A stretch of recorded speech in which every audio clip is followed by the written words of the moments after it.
Oke, assalamualaikum warahmatullahi wabarakatuh. Nah, sekarang saya pengen ngomongin Arsenal loh. Nah, ini hari Minggu, tanggal berapa? 18. Minggu tanggal 18 Desember 2021. Tadi dini hari Arsenal main lawan Leeds United dan menang. Nah, ini saya pengen bikin review singkat sebelum review singkat aja, ngapain sebelum gitu ya. Jadi tadi malam itu pertandingan Arsenal lawan Leeds, kalau kita lihat backstory-nya itu banyak peristiwa-peristiwa yang cukup penting ya.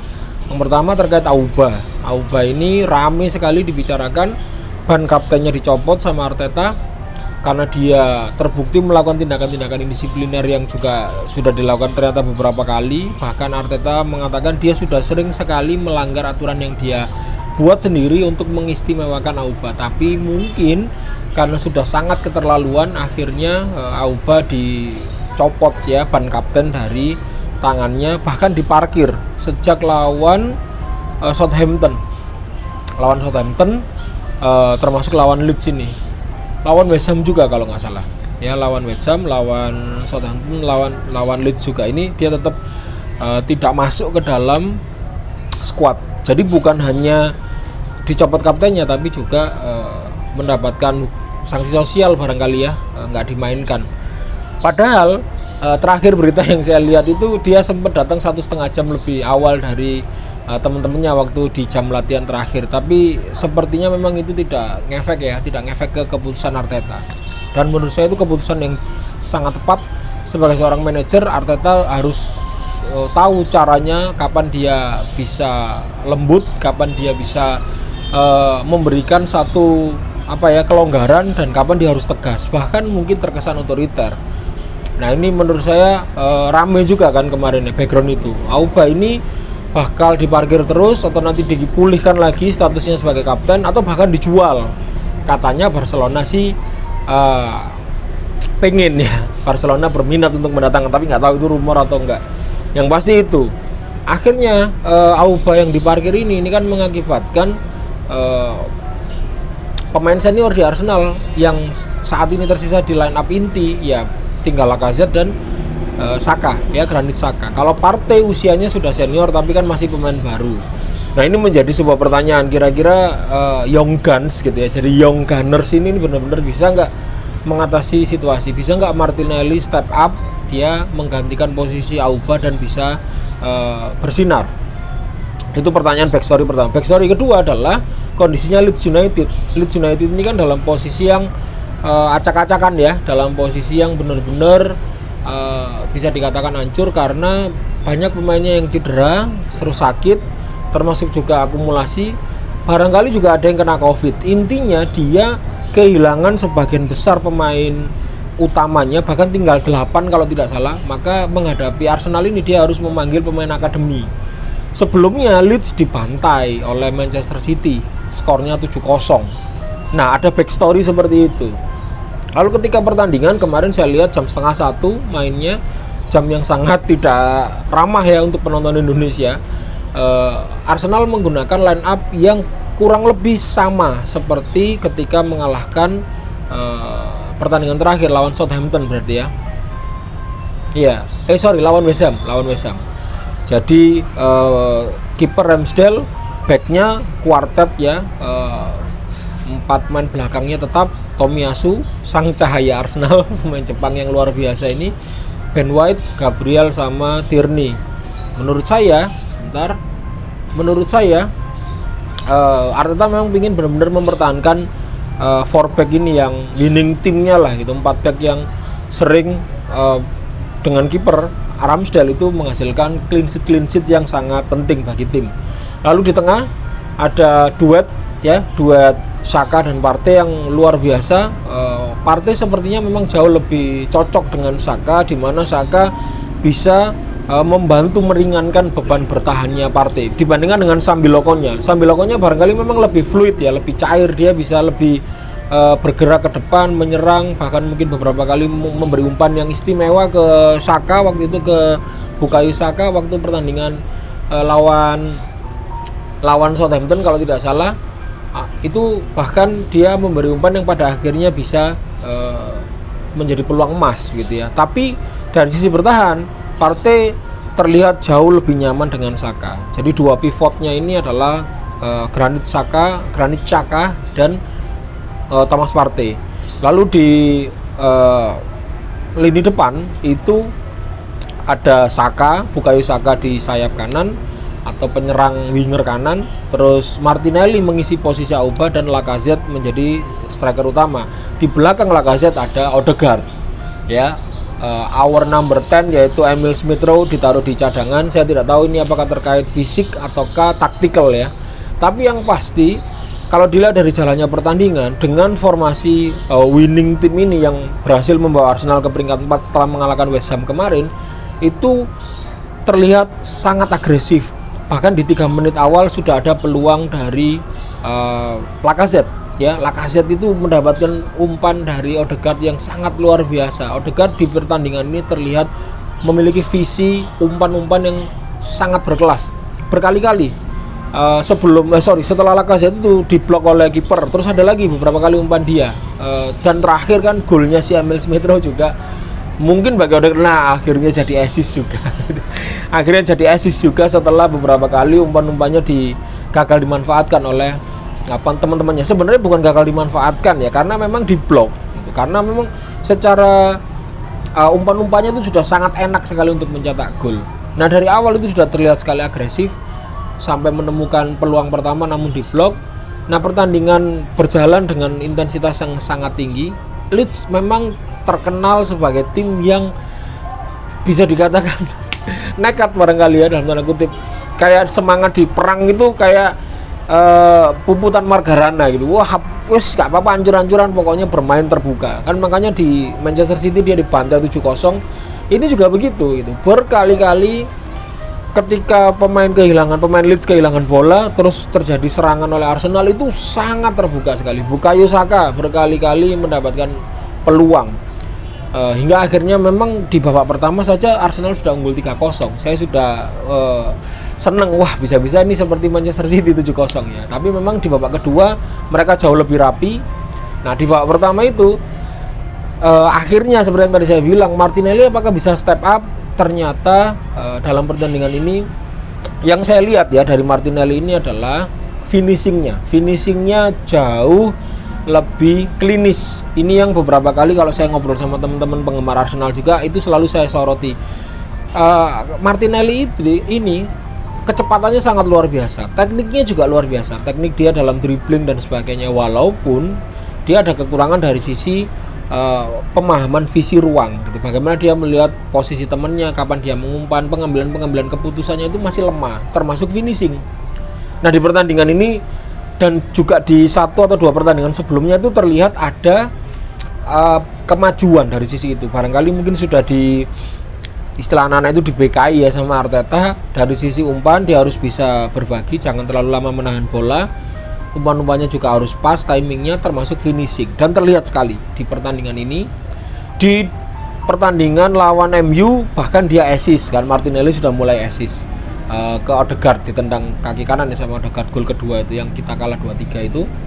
Terus di pertandingan ini yang terlihat adalah di gol pertama ya. Gol pertama itu kan posisi sangat terbuka. Bukayo Saka ngumpan ke Lacazette ngumpan ke Granit Xhaka, tapi Granit Xhaka dijatuhkan, yang itu tentu menghilangkan ya, mendistraksi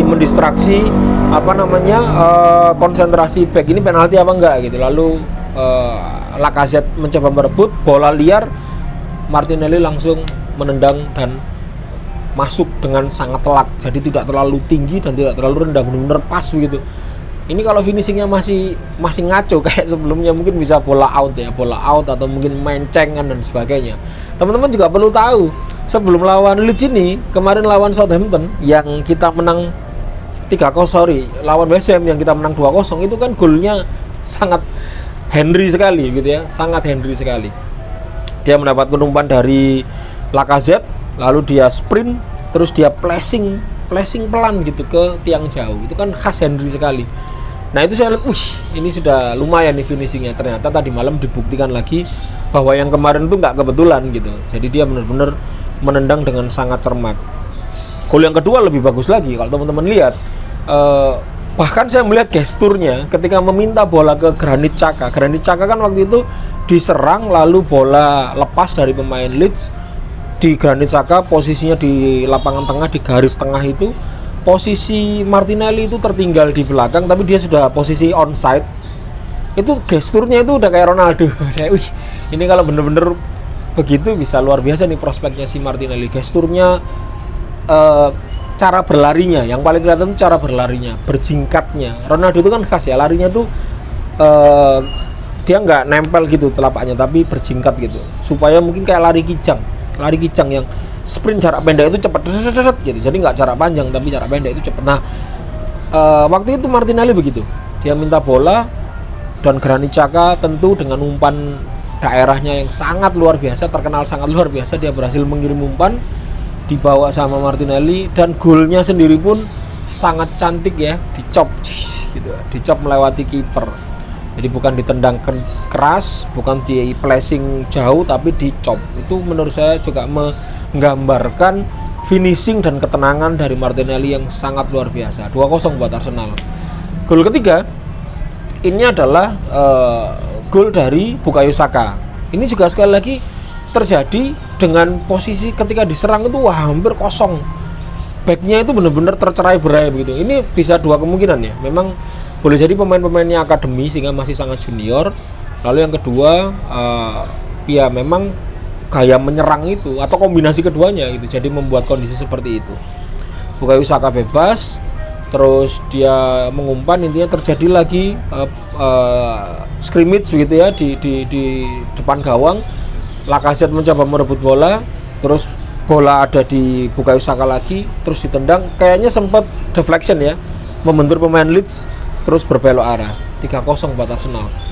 Babak pertama menurut saya bisa dipastikan positioning itu hampir 60% ke atas di tangan Arsenal. Arsenal sangat mendominasi dan shoot on goal-nya itu 11 on goal ya, bukan shoot yang on goal-nya 1, off goal-nya 10, enggak, ini on goal-nya. Bayangkan teman-teman, 11 shoot on goal, ini sangat luar biasa menurut saya. Nah, babak kedua Leeds sepertinya jauh lebih agresif, jauh lebih menekan dan lebih disiplin pertahanannya, mungkin habis dimarahi sama pelatihnya di ruang ganti sehingga Arsenal kesulitan mencetak gol. Nah, yang terlihat sekali ini dalam kacamata saya ketika melihat tadi ya, itu adalah ketika Tomiyasu cedera ya, nggak tahu mungkin berpeluang cedera sehingga Arteta takut sang cahaya Arsenal ini, Tomiyasu cahaya Arsenal ini takutnya cedera lebih parah lagi, akhirnya diganti Cedric Soares. Dan ini memang yang selalu menjadi kekhawatiran para fans Arsenal, yaitu kondisi bek kanan. Kalau bek kiri antara Tierney dan Nuno Tavares ini secara kualitas nggak jauh lah gitu ya. Tierney lebih unggul jelas, tapi Tavares ini nggak tertinggal terlalu jauh. Masalahnya adalah di bek kanan. Bek kanan kita selain Tomiyasu sang cahaya Arsenal ini cuma ada Cedric Soares, bahkan Calum Chambers yang saya juga susah mendeskripsikannya, juga susah ya, terutama Calum Chambers. Calum Chambers itu mungkin beberapa saat dia tampil baik, crossingnya bagus, tapi secara bertahan menurut saya sangat kurang, secara kecepatan untuk membantu overlap juga kurang. Cedric Soares keunggulannya di kecepatan ketika dia lari melakukan overlap, tapi bertahannya juga sangat kurang. Makanya akhirnya Leeds banyak menyerang dari sisi itu juga gitu. Memang sisi kanan juga ya, ketika Rafinha berhadapan dengan Tierney, tapi kan buntu terus. Rafinha di kanan ketemu Tierney di kiri ya, sisi kirinya Arsenal, sisi kanannya Leeds. Ini ketika bertemu dia nggak bisa dapat, buntu terus. Tapi di kanan, nah tembus terus tuh. Cedric Soares tembus terus sampai akhirnya Ben White terpaksa harus mengambil keputusan yang memang clear itu penalti, nggak bisa protes. Akhirnya 3-1 dan pertandingan itu ditutup dengan sangat cantik. Selesai pertandingan itu ketika Smith Rowe masuk ya menggantikan Bukayo Saka. Jadi Martinelli pindah ke kanan, Emil Smith Rowe mengisi posisi Martinelli di sayap kiri, lalu Lacazette tetap di tengah. Kombinasi pemain muda, dan ini tiga-tiganya bayangin 4 gol berasal dari 3 pemain yang usianya di bawah 23 tahun. Kalau tidak salah yang paling muda Saka itu 21 tahun. Lalu Bukayo Saka 21 tahun, Martinelli juga 20 tahun kalau nggak 21 tahun, Smith Rowe juga 22 tahun. Bayangkan, Lacazette meskipun tidak mencetak gol tapi menurut saya tampil baik. Dia tampil selayaknya pemain senior yang harus memberi contoh, yang harus menunjukkan determinasi, tidak cengenges-cengenges saja kayak Auba dan menyia-nyiakan peluang. Menurut saya Lacazette tampil sangat baik, apalagi Granit Xhaka luar biasa ya, dia sebagai wakil kaptennya Lacazette, wakilnya Granit Xhaka di pertandingan itu tampil sangat luar biasa. Nah, gol keempat mungkin teman-teman juga lihat atau saya ceritakan, diawali dari Smith Rowe memotong umpan dari pemain Leeds, lalu Emil Smith Rowe mengumpan kepada Odegaard dan dia melakukan pergerakan tanpa bola. Odegaard seperti yang kita tahu, makin lama visinya makin moncer, dia makin tajam mencetak gol dengan kaki kanan lawan MU, dengan kaki kiri lawan siapa? Yang Everton ya, lawan Everton dia menyundul dengan kaki kiri itu lawan Southampton kalau tidak salah, atau lupa saya, pokoknya dia kaki kiri, kaki kanan, sundulan, sudah semua termasuk free kick. Makin matang. Dia membawa bola, Smith Rowe berlari di sisi kiri menambah opsi umpan. Terus Martinelli tentu di belakang, di sebelah kanan tertinggal ya, tapi yang 2 orang ini berhasil di umpan terobosan dari Odegaard dengan kaki kiri luar dicop begitu ya. Terus Emil Smith Rowe mengakhiri pertandingan dengan gol keempat untuk Arsenal. Menurut saya ini adalah pertandingan yang sangat luar biasa, nggak sia-sia. Fans Arsenal di Indonesia begadang setengah 1 sampai setengah 3 atau jam 3 gitu ya. Yang pasti ini mengokohkan posisi Arsenal di posisi keempat. Semoga sebagai fans Arsenal, tentu sebagai Gunners kita berharap performa ini bisa dipertahankan terus, mumpung beberapa tim sedang ada problem gitu ya. Tottenham Hotspur banyak menyimpan match karena dia banyak pemainnya yang kena Covid, MU juga. Nah, maka Arsenal harus mengambil momentum itu. Walaupun memang banyak yang, saya sendiri juga barangkali nanti juga punya pemikiran bahwa sepertinya memang liga perlu ditunda dulu karena sangat mengkhawatirkan ya penularan Covid pada kondisi terbaru sekarang, apalagi ada varian Omicron ya, itu lebih baik ditunda. Tapi ya itu urusannya FA lah gitu ya.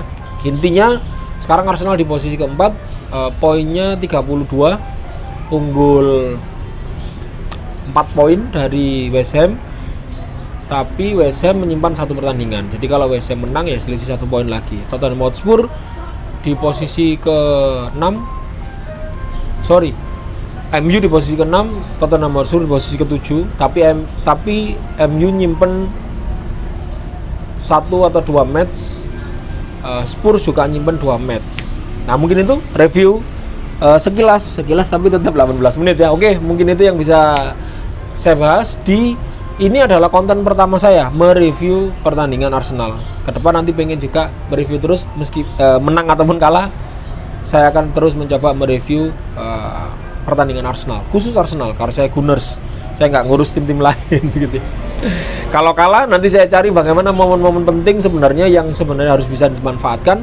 Kalau menang maka kita akan menganalisis momen-momen penting yang nantinya harus selalu ditingkatkan dan dipertahankan supaya Arsenal kembali ke habitatnya di Liga Champions.